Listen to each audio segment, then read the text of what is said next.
वीर दो तरह से निकलता है।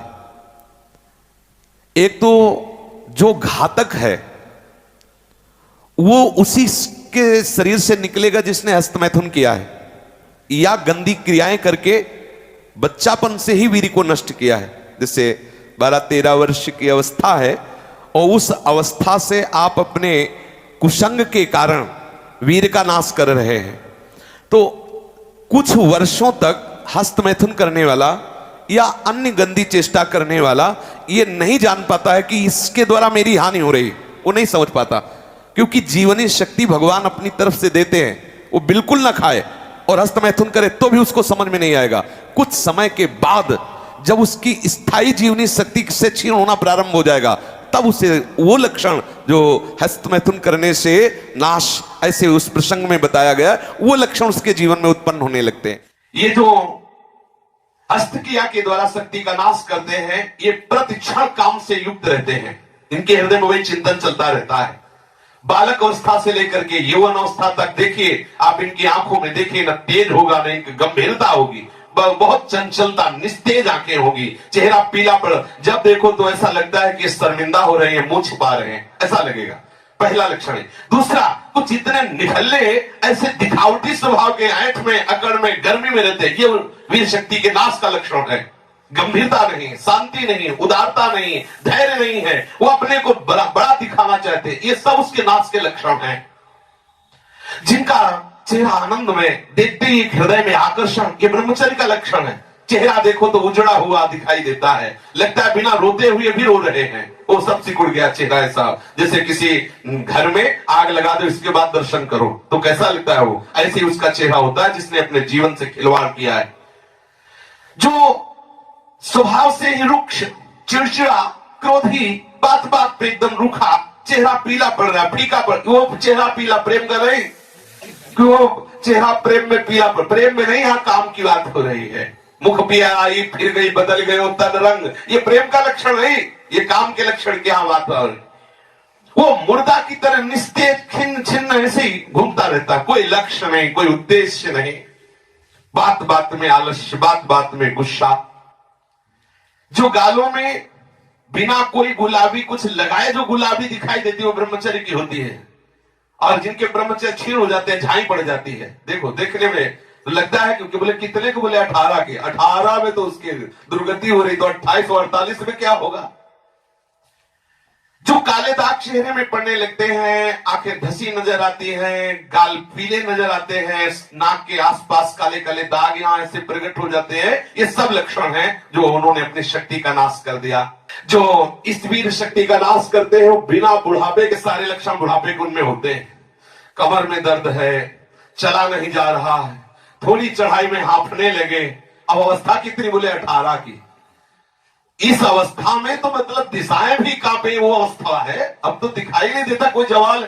चित्त में कुचिंताएं, छाती में धड़कन, बिना भय के भयभीत हो जाना, थोड़े से भी दुख में ऐसा सोचना कि मैं आत्महत्या कर लूं, ये सब बातें उसी की कमी से हो रही हैं। ये महापुरुषों के अनुभव की झूठी झूठी बातों में एकदम घबरा जाना, कोई झूठी धमकी दे दे तो बस वो ऐसा लगता है अब क्या करूं, किसी कमरे में बंद हो जाऊं, अपने आप को प्राण हत्या करके बचा लूं, ऐसा मैं अपने शरीर को ये सारे के सारे लक्षण उसी में प्रकट होते हैं।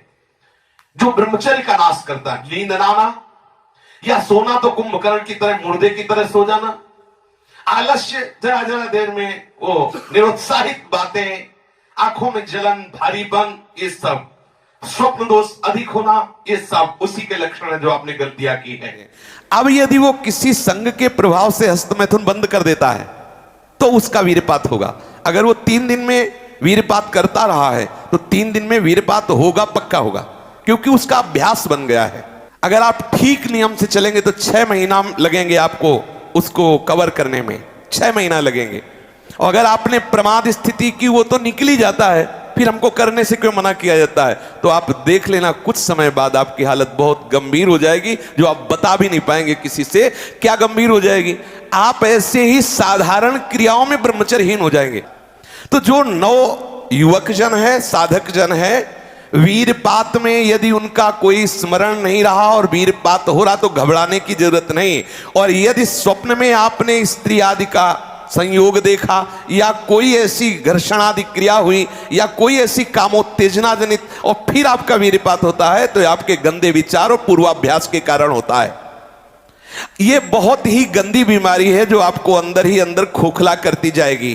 पहली बात, इस स्वप्न दोष से निकलने के लिए हस्त मैथुन को पूर्णतया बंद कर दिया जाए। अगर आप सदगृहस्थ भी हो चुके हैं तो कुछ महीने के लिए आप अखंड ब्रह्मचर्य का नियम लें, जब तक आपका वीर्यपात होना ठीक ना हो जाए।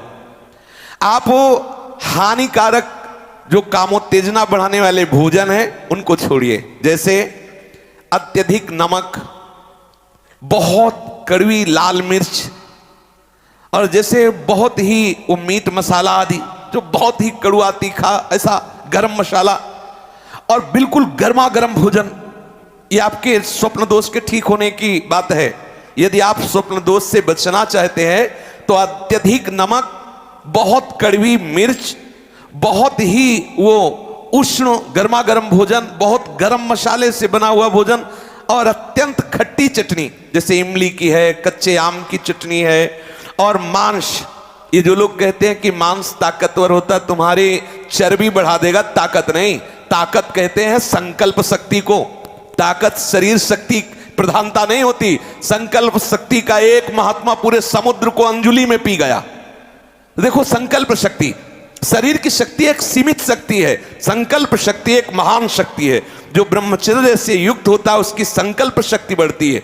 भले आप मांस खा के मोटी चर्बी और आप व्यायाम करके दिखा सकते हैं कि देखो मैं ब्रह्मचर्य क्षीण करता हूं लेकिन बलवान हूं, लेकिन आप आत्मशक्तिहीन है।